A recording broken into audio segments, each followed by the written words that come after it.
Hello, Internet, and all the scared, lonely people trapped inside. I see you. No one is coming to save you. Welcome back to Does It Science? I'll be your host, and also Nolan, as we buoyantly bounce through the bayous of... I'm sorry, do I really have to go over this again? You guys get the gist by now. I'm also Nolan. I talk about science things and not-so-science things, and whether or not they science or don't science. Things like... Yeah, things like that. Anyways, let's start the show!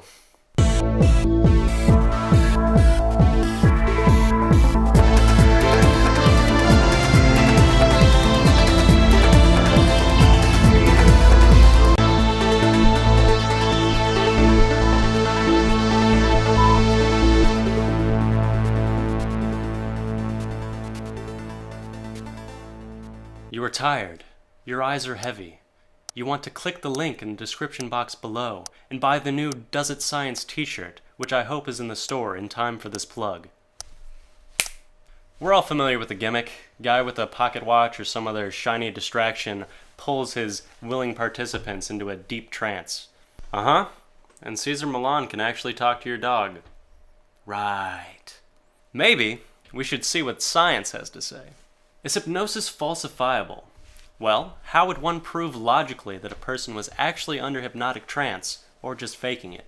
And if they were faking, are they doing so consciously or subconsciously?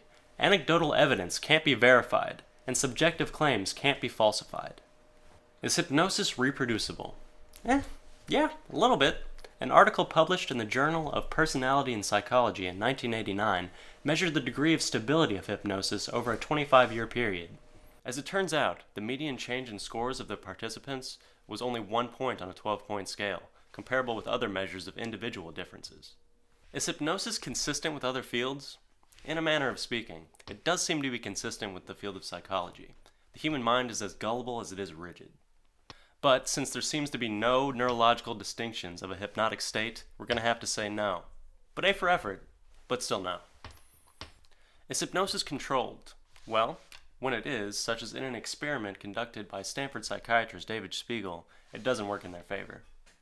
Utilizing electric shock to induce pain, scientists used hypnosis to reduce physiological response to pain. However, subjects not under hypnosis elicited the same effect, simply by diverting their attention. In other words, it fails to pass the control test. Does it explain natural phenomena by natural means? Almost. I mean, it is so close. But, in light of concerted efforts over the last 30 years to legitimize hypnotherapy as valid medical science, there have been no successful attempts to distinguish brainwaves under hypnotic trance with those under normal waking conditions. Maybe this one isn't so easy. Look, hypnosis simply doesn't science. If its unfalsifiability didn't give it away, then its failure to make any sort of measurable impact should have clued you in. However, there is something to be said for the power of suggestion. There's a reason placebos actually work sometimes. The human brain is incredibly complicated, stubborn, and easily manipulated. Whether it's psyching yourself up, being told to relax and take a deep breath, or your doctor giving you a sugar pill that he says will fight your infection, we can convince ourselves to do incredible things with the tiniest bit of persuasion. However, there is no defined, measurable state that we can call hypnotic, and as such, it seems to be nothing more than a placebo itself. However, this might all be changing. According to research published in April of 2017 in the Neuroscience of Consciousness journal, a major development with the advent of cognitive neuroscience and the application of neuroimaging methods to hypnosis has been the validation of participants' subjective responses to hypnosis. Traditionally, psychologists and neuroscientists have been skeptical of hypnosis and distrustful of participants' subjective reports of profound changes in perception following specific suggestions.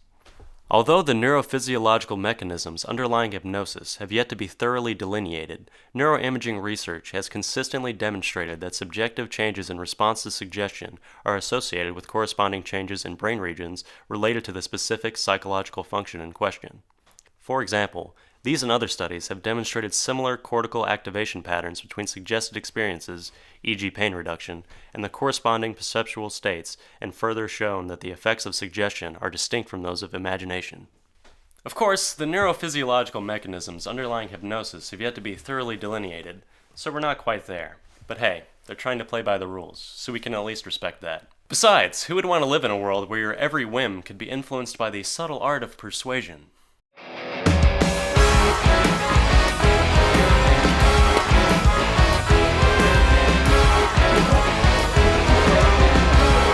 Team Black Falcon.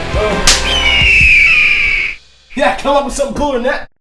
This has been Does It Science, and I have also been Nolan. Tune in next week for more of this show, and don't forget to subscribe for more content.